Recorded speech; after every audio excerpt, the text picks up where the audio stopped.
Bem-vindo, amigos do canal Faro Frame, a mais um comentário e curiosidades sobre filmes, grandes filmes e filmes meldas. Hoje o filme é Os Sete de Chicago. Faro Frame, baby! Action! Metendo o nariz no filme alheio. Olá, amigos do canal Faro Frame, nós estamos de volta. Estamos aqui mais uma vez para falar agora do filme Os Sete de Chicago. O título original é The Trial of the Chicago 7, tá? E na verdade é o 8.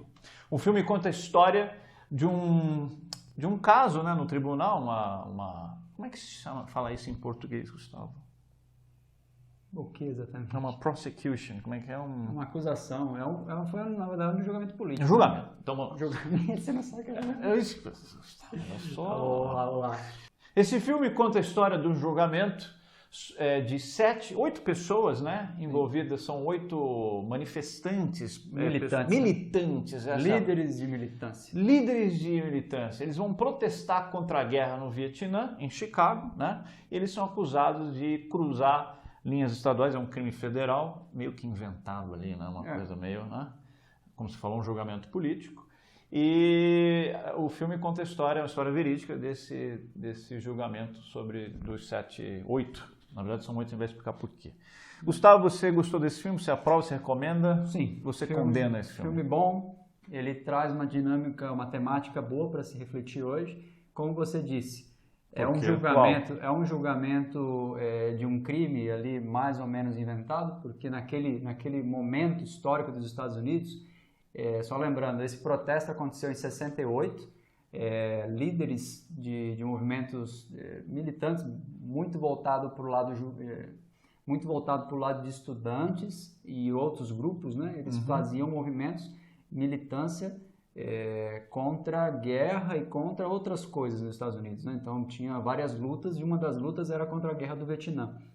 Então eles fizeram esse movimento em 68, eles foram nas prévias do Partido Democrata nos Estados Unidos, em Chicago, que iria acontecer. Naquele momento, em 68, quem era presidente era o Lyndon Johnson, que ele era o vice do Kennedy, que nós fizemos morreu, filme, foi assumiu a presidência. Continuou como presidente, e estava em 68, ele já não estava muito popular, e ele não ia se candidatar para a reeleição, e só que o democrata estava fazendo ali as suas prévias para ter um candidato, né? E naquele momento ali existia a prefeitura de Chicago, naquele momento eles não queriam permitir ninguém fazendo protesto. E aí esses grupos acabaram indo, mesmo contra as ordens e tudo mais, e eles fizeram um protesto.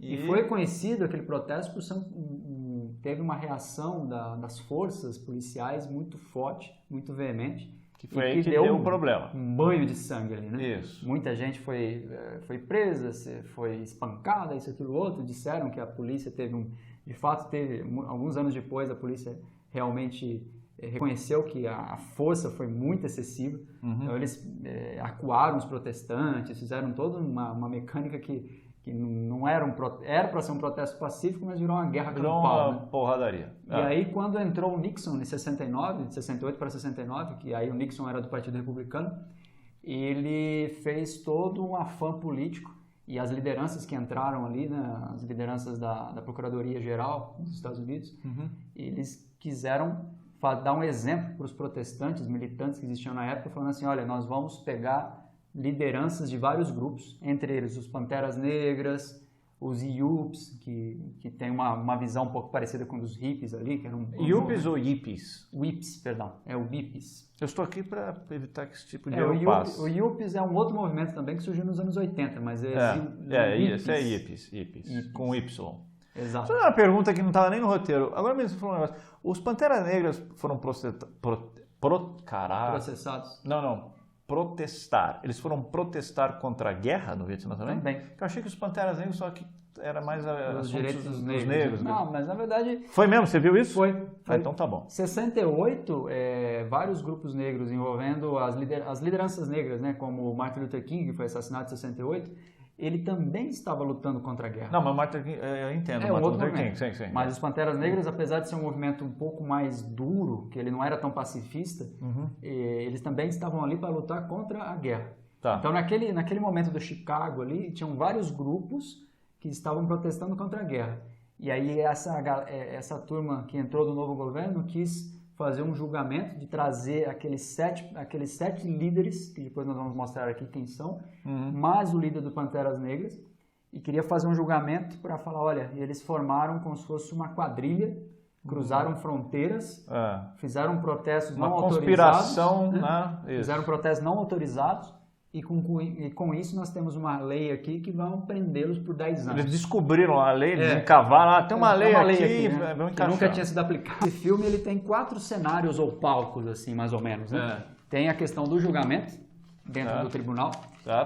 Tem a questão do stand-up do Webb, que era um dos líderes ali, né? O Webb Hoffman, que era um dos líderes dos hippies. Hippies. Cuidado pra não falar hippies. Hippies. Isso. Então ele tinha Depois você vai explicar a diferença. Né? Ele tinha um quadro de stand-up. Um terceiro cenário era a cena dos protestos filmados naquele filme. Certo. E um quarto cenário era a cena dos protestos reais. Usando imagens da época. Exato.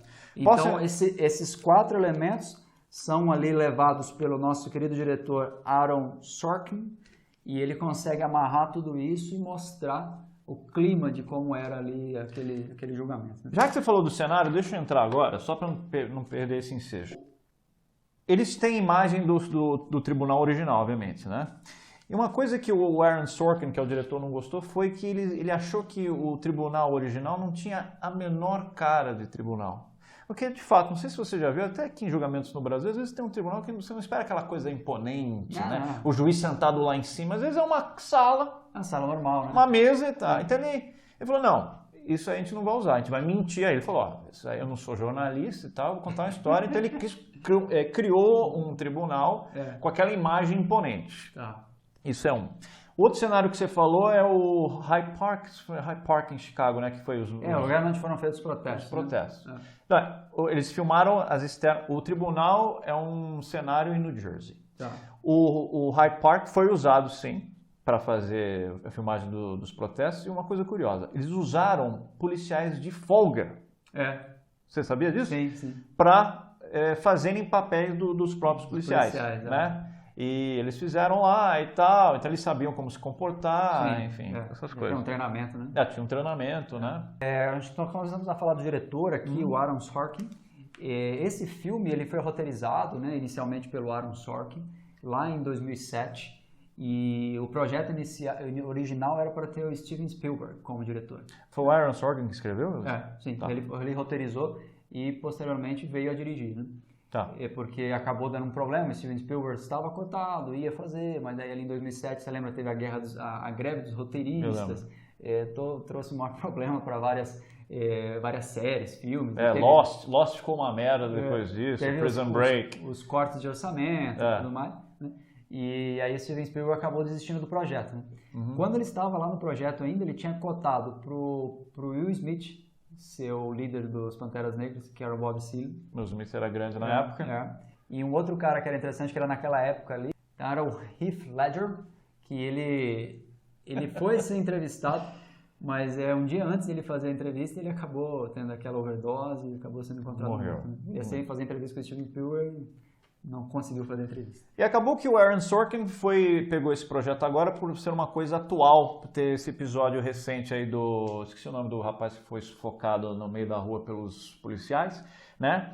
E esse filme, ele é uma coisa... Aliás, isso foi uma coisa interessante porque o próprio diretor falou o seguinte, olha, o filme se passa nos anos 60, final dos anos 60, mas não vamos entrar muito nessa vibe de anos 60, porque esse filme conta uma história atual. Sim. Então vamos, claro, as roupas, os cabelos, a gente não pode fugir disso, mas vamos limitar aí. As músicas não foram músicas que lembram os anos 60. E você sabe qual é esse filme dirigido pelo Aaron Sorkin? É apenas o segundo filme dirigido por ele. Ele só dirigiu 2 filmes na vida inteira. Sim, é porque ele é muito mais roteirista. Né? Ele é roteirista e criador, ele fez Newsroom, ele fez West Wing, que são séries premiadas e tal. Ele é muito bom de escrita, né? Se você for, não sei se você já teve a chance de assistir Newsroom ou West Wing. West Wing eu não sou muito fã, mas o Newsroom é também uma coisa atual sobre jornalismo. Aliás, recomendado aí, a gente não tem jabá, mas na HBO você pode assistir Newsroom as 3 temporadas completas. Espero que a HBO deposite um X na nossa conta. Sim. Bom, agora passando aqui o grande elenco, elenco vai lá. estrelado que nós temos nesse filme. Vamos lá, tem gente para dedéu. Então, começamos com Ed Redmayne, que fez o Tom Hayden. Aí depois tem o Alex Sharp, que fez o Henry Davis. Tem o Sacha Baron Cohen. Cohen. Sacha Baron Cohen, que é o Borá, né? Que é o conhecido humorista que fez o Borá. Ele fez o Webb Hoffman. Certo. Depois tem o Jeremy Strong, que fez o Jerry Rubin. Temos o John Carroll Lynch, que fez o David Dellinger. Temos o Yahya Abdul-Mateen, que fez o Bob Seale. Que é o líder do Pantera Negra. Cofundador dos Panteras Negras. Só um detalhe, você falou do Dellinger, aquele cara que está sempre de terno e gravata. Ele é o único protestante de terno e gravata. Ele é um pacifista, né? Aí ele vai no meio do protesto de terno e gravata. Temos o Mark Rylance, que era o William Kostner, que era o advogado que defendia o grupo. Depois tínhamos o Joseph Gordon-Levitt, que era o Richard Schultz. Schultz. Richard Schultz, que aí no caso ele era o advogado procurador, né? Só um comentário, ele também é um personagem que no filme ele é muito doce, né? Ele se mostra simpático às causas dos protestos, mas na verdade ele era um cara, um pitbull. Sim.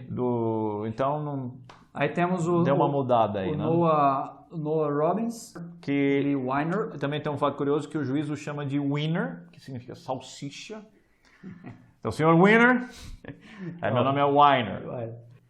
Temos o Dan Flattery, gente pra caramba, que ele interpreta o John Frames. Esses são todos os grupos dos 7 acusados, mais o do Pantera Negra e os advogados. Aí tem um juiz, Frank.